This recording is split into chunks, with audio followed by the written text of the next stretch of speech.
Сегодня у нас меню: котлеты рубленые домашние из говядины.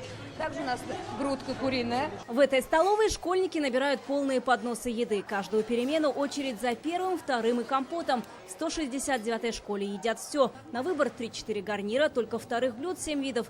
Суп, бульон, салат-бар, выпечка, десерты. Все это готовят на своей кухне. Рабочий день в школьной столовой начинается в половине 6 утра и длится до 5 вечера. За это время повара успевают накормить всю школу, а это 1400 учеников. Не только всех кормят, но и конкурсы выигрывают. Это теперь лучшая школьная столовая страны. Повара сначала прошли городской этап, потом республиканский. В финале во Владикавказе в конкурентах были 400 школ из 68 регионов. Для участия полколлектива отправились туда защищать честь столовой. Я участвовала в конкурсе поваров.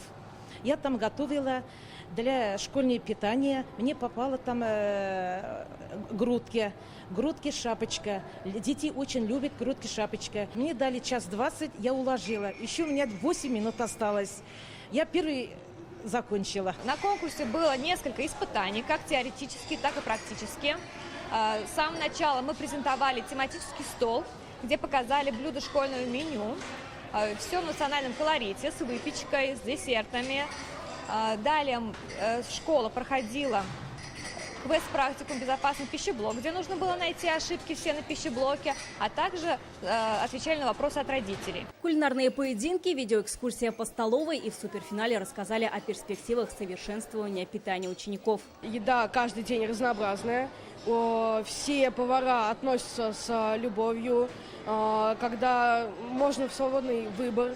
Очень берет гордость за нашу столовую. У нас очень хороший ремонт. Мне нравится жаркое, картошка с курицей и также овощи на пару.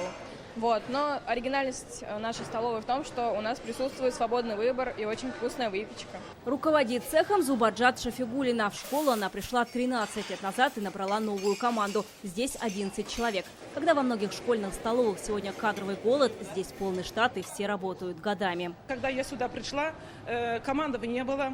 Я уж девчонок люблю. Нет у меня, например, вот это повар, вот это посудница. У нас единая команда.